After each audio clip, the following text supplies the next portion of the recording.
حضرت ابو ہریرہ رضی اللہ تعالیٰ عنہ بیان کرتے ہیں، رسول اللہ صلی اللہ علیہ وسلم کے پاس بخار کا ذکر کیا گیا تو کسی آدمی نے اسے برا بھلا کہا تو نبی صلی اللہ علیہ وسلم نے فرمایا، اسے برا بھلا نہ کہو، کیونکہ وہ گناہوں کو ایسے صاف کر دیتا ہے جیسے آگ لوہے کی میل کچیل دور کر دیتی ہے۔ مشکوٰۃ المصابیح حدیث نمبر 1583۔ حضرت ابو ہریرہ رضی اللہ تعالیٰ عنہ بیان کرتے ہیں، رسول اللہ صلی اللہ علیہ وسلم نے کسی مریض کی عیادت کی تو فرمایا، خوش ہو جاؤ، کیونکہ اللہ تعالیٰ فرماتا ہے، وہ بخار میری آگ ہے، میں اسے دنیا میں اپنے مومن بندے پر مسلط کرتا ہوں تاکہ وہ اس کے لیے روز قیامت کی آگ کے حصے کا بدلہ ہو جائے۔ مشکوٰۃ المصابیح حدیث نمبر 1584۔ حضرت عبداللہ بن عمرو رضی اللہ تعالیٰ عنہ بیان کرتے ہیں، مدینے میں پیدا ہونے والا ایک شخص فوت ہو گیا تو نبی صلی اللہ علیہ وسلم نے اس کی نماز جنازہ پڑھ کر فرمایا، کاش کہ اپنی جائے پیدائش کے علاوہ کسی اور جگہ فوت ہوتا۔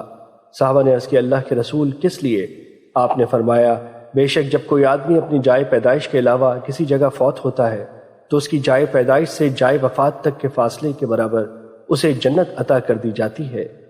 مشکوٰۃ المصابیح حدیث نمبر 1593۔ حضرت ارباز بن ساریہ رضی اللہ تعالیٰ عنہ سے روایت ہے کہ رسول اللہ صلی اللہ علیہ وسلم نے فرمایا، شہداء اور اپنے بستروں پر وفات پانے والے طاعون کی وجہ سے فوت ہونے والوں کے بارے میں ہمارے رب عز و جل کے سامنے مقدمہ پیش کریں گے تو شہداء عرض کریں گے، ہمارے بھائی ہیں، وہ ایسے ہی شہید کیے گئے جیسے ہم شہید کیے گئے، جبکہ فوت ہونے والے کہیں گے، یہ ہمارے بھائی ہیں، یہ بھی ویسے ہی اپنے بستروں پر فوت ہوئے جس طرح ہم فوت ہوئے۔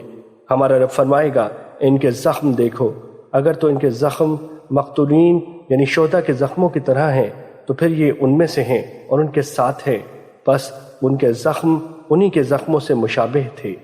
مشکوٰۃ المصابیح حدیث نمبر 1596۔ حضرت ابو ہریرہ رضی اللہ تعالیٰ عنہ بیان کرتے ہیں، رسول اللہ صلی اللہ علیہ وسلم نے فرمایا، تم میں سے کوئی موت کی تمنا نہ کرے، اگر تو وہ نیک وکار ہے تو شاید کہ وہ نیکیوں میں اضافہ کر لے، اور اگر وہ خطا کار ہے تو شاید کہ وہ توبہ کر لے۔ مشکوٰۃ المصابیح حدیث نمبر 1598۔ حضرت ابو ہریرہ رضی اللہ تعالیٰ عنہ بیان کرتے ہیں،